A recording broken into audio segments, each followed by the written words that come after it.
ಚಿಕ್ಕಬಳ್ಳಾಪುರ ನಗರದಲ್ಲಿ ಇತ್ತೀಚೆಗೆ ಭಾರತ ಅಮೆರಿಕ ವ್ಯಾಪಾರ ಒಪ್ಪಂದಕ್ಕೆ ಸಂಯುಕ್ತ ಕಿಸಾನ್ ಮೋರ್ಚಾ ವಿರೋಧ ವ್ಯಕ್ತಪಡಿಸಿದೆ. ಮೋರ್ಚಾ ರಾಷ್ಟ್ರೀಯ ನಾಯಕ ಜಗಜಿತ್ ಸಿಂಗ್ ದಲೈವಾಲಾ ಅವರ ನೇತೃತ್ವದಲ್ಲಿ ದೇಶಾದ್ಯಂತ ಎಂಎಸ್ಪಿ ಜಾರಿಗೆ ಒತ್ತಾಯಿಸಿ ರೈತ ಜಾಗೃತಿ ಯಾತ್ರೆ ಕಾರ್ಯಕ್ರಮ ನಡೆಯುತ್ತಿದೆ.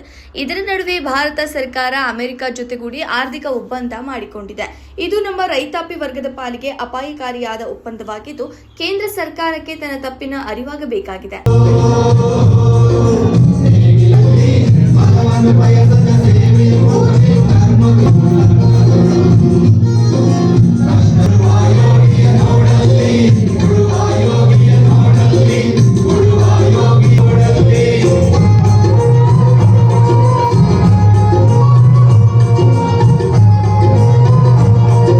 ಫೆಬ್ರವರಿ 15ರಂದು ಒಪ್ಪಂದ ಪತ್ರವನ್ನು ಹಳ್ಳಿಗಳಲ್ಲಿ ರೈತರು ಬಹಿರಂಗವಾಗಿ ಸುಡಬೇಕು ಎಂದು ಸಂಯುಕ್ತ ಕಿಸಾನ್ ಮೋರ್ಚಾ ರಾಜ್ಯ ರೈತ ಸಂಘಟನೆಗಳ ಒಕ್ಕೂಟದ ಅಧ್ಯಕ್ಷರಾದ ಕುರುಬೂರು ಶಾಂತಮಾರ್ ಕರೆ ನೀಡಿದರು.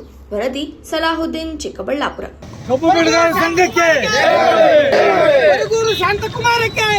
ಕರ್ನಾಟಕ ರಾಜ್ಯ ರೈತ ಸಂಘ. पहली तो बात ये है कि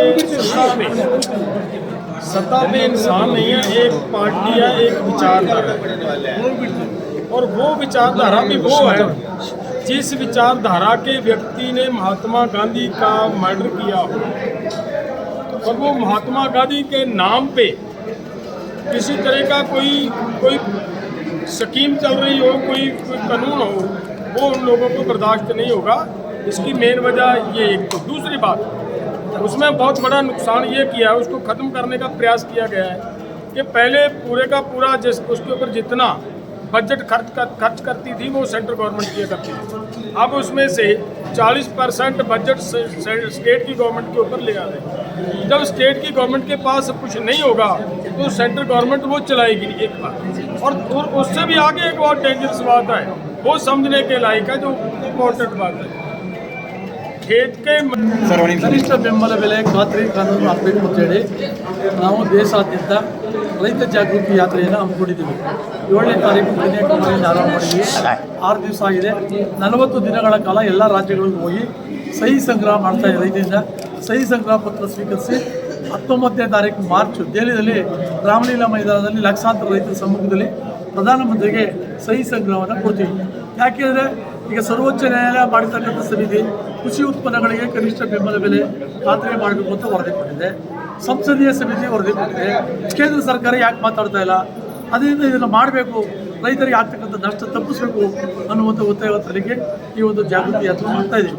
ಜಗಜಿತ್ ಸಿಂಗ್ ದಲೈವಾಲಾ ಅವರು ಕಳೆದ ವರ್ಷ 131 ದಿವಸ ಉಪವಾಸ ಸತ್ಯಾಗ್ರಹ ಮಾಡೋದು. ಆಗ ಸರ್ವೋಚ್ಚ ನ್ಯಾಯಾಲಯ ಸ್ವಯಂ ಪ್ರೇರಿತವಾಗಿ ದೂರು ದಾಖಲಿಸ್ಕೊಂಡು ಅವರೇ ಸಮಿತಿ ಮಾಡಿದ್ರು. ಇವತ್ತು ಅವರ ಅಧ್ಯಕ್ಷತೆಯಲ್ಲಿ ನಾವು ದೇಶಾದ್ಯಂತ ಪ್ರವಾಸ ಮಾಡ್ತಾ ಇದ್ದೀವಿ. ಇದು ನಮ್ಮ ಕೃಷಿ ಉತ್ಪನ್ನಗಳಿಗೆ ಕನಿಷ್ಠ ಬೆಂಬಲ ಬೆಲೆ ಖಾತ್ರಿ ಕಾನೂನು ಆಗಬೇಕು ಅಂತಕ್ಕಂಥದ್ದು ಒಂದು. ಎರಡನೇದು, ಕಾರ್ಪೊರೇಟ್ ಕಂಪನಿಗಳಿಗೆ ಶ್ರೀಮಂತರಿಗೆ 14 ಲಕ್ಷ ಕೋಟಿ ಸಾಲ ಮನ್ನಾ ಮಾಡಿದೆ, ರೈಟ್ ಅಪ್ ಮಾಡಿದೆ. ನೀವೇ ಘೋಷಣೆ ಮಾಡಿದ್ರಿ ಪಾರ್ಲಿಮೆಂಟಲ್ಲಿ. ಈಗ ರೈತರ ಸಾಲ 14 ಲಕ್ಷ ಕೋಟಿ ದೇಶದಲ್ಲಿದೆ.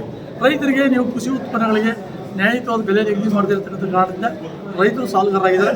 ಸಾಲವನ್ನು ಮನ್ನಾ ಮಾಡಬೇಕು ಅನ್ನೋ 2 ವಿಚಾರ.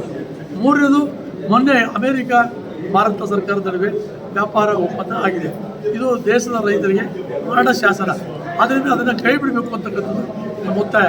ಅದಕ್ಕಾಗಿ ನಾವು 15ನೇ ತಾರೀಕು ರಾಜ್ಯಾದ್ಯಂತ ದೇಶಾದ್ಯಂತ ಹಳ್ಳಿಗಳಲ್ಲಿ ಆ ಒಪ್ಪಂದ ಪತ್ರವನ್ನು ಸುಡುವಂಥ ಕಾರ್ಯಕ್ರಮವನ್ನು ಕರೆ ಕೊಟ್ಟಿದ್ದೀವಿ ಅಂತಕ್ಕಂಥ ವಿಚಾರ ಇಟ್ಕೊಂಡು ನಾವು ಪ್ರವಾಸ ಮಾಡ್ತಾಯಿದ್ದೀವಿ.